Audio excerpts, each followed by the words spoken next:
Hello and welcome to Manga Toaru 96, and today we're going to talk about Toaru Majutsu no Indeks. It's time to talk about the mastermind that founded Academy City, the one who is pulling the strings behind many incidents in the story. He went from being the greatest magician in the world to being the founder of the City of Science that is opposed to everything that magic stands for. I'm of course talking about Aleister Crowley. But before we start, here's the spoiler warning, as we'll be spoiling a lot of things in this video, so if you don't want to be spoiled, I would highly recommend that you go and read the light novel, as it is an enjoyable read. For everyone else, let's start with who Aleister is. Aleister Crowley, born Edward Alexander Crowley, is the founder, leader and board chairman of Academy City who holds power greater than that of the board of directors. He is referred to as the greatest magician in history and magician's greatest embarrassment who had quit magic in order to analyze science and technology. He is the de facto leader of the science side as the ruler of Academy City, and his actions and plans continuously subvert the magic side and often move the action of the protagonists. For those reasons, he can be arguably considered the main antagonist of the entire franchise. Aleister exudes an aura of level-headedness and most often talks in an incredibly cryptic manner. The man's personality is that of one who doesn't show many word expressions, but still possesses emotions, like smiling during interesting events, such as when he questions on what existence the Imagine Breaker would prove. He is shown to be a mastermind behind many things, manipulating several coincidences for Toma and Accelerator.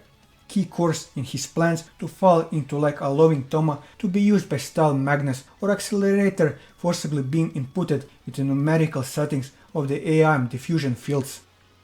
He has many plans running parallel and seemingly abandoning one plan in favor of another if it fails, though the act of doing so with apparent disbanding of one enabling the execution of another or even the original purpose of the plan benefiting from its disconnection could still be a facade.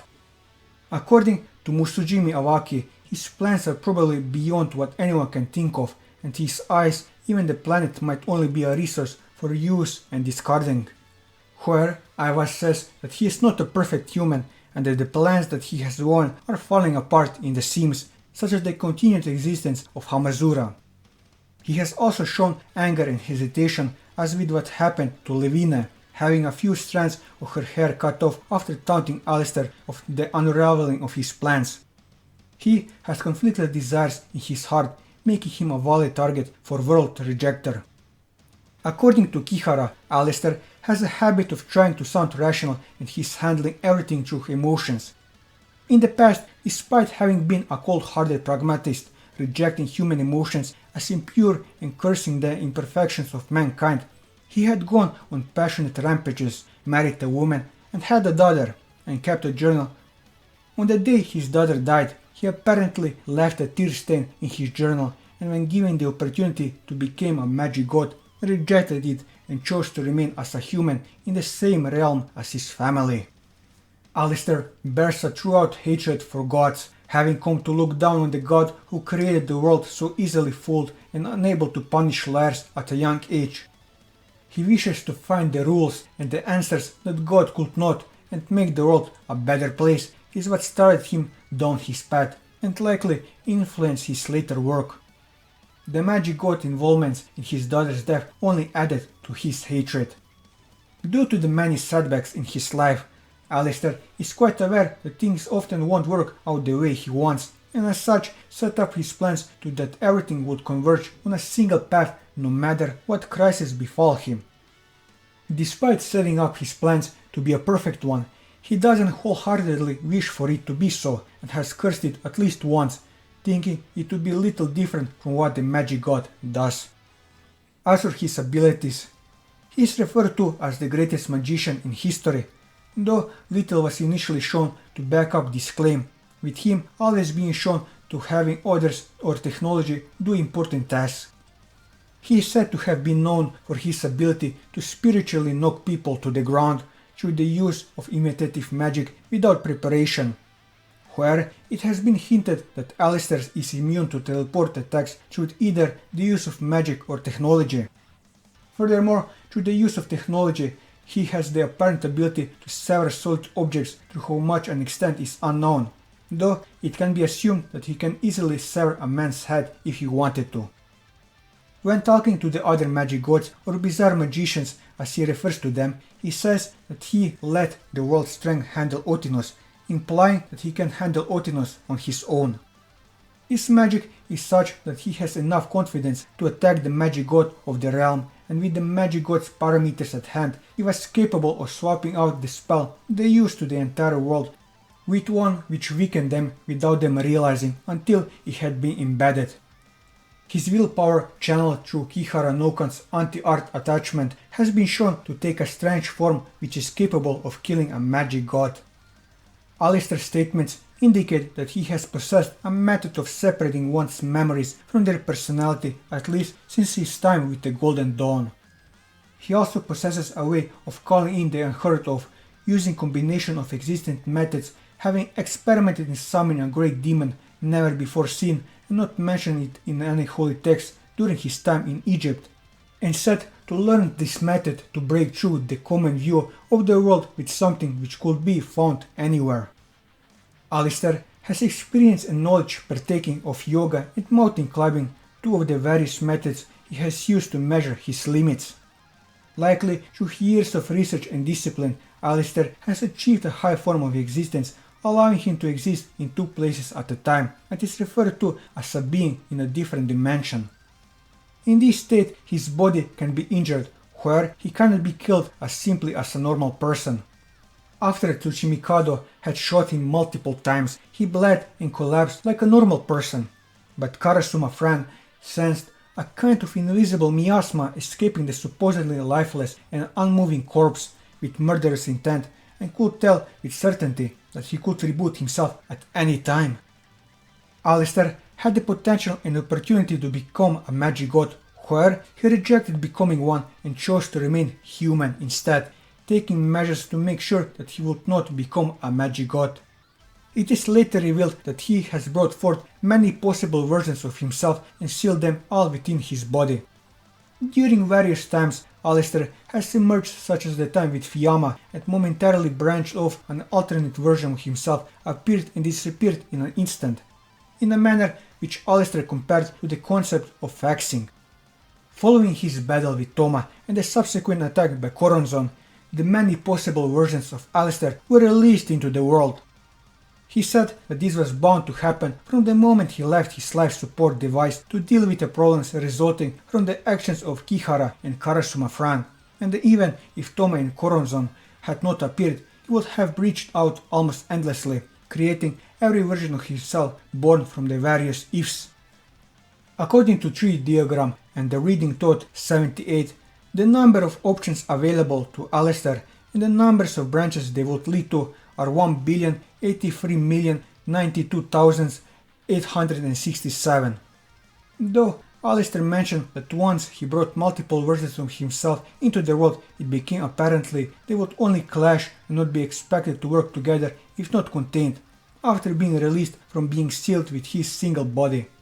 The possible versions of himself have displayed a high degree of coordination, speaking and acting together. Many of the alternate versions embody the various impressions left from Aleister's appearance: man, woman, adult, child, saint, sinner, etc., isolated and brought to life. Those manifested possibilities formed an army and came to be referred to as a Crowley hazard.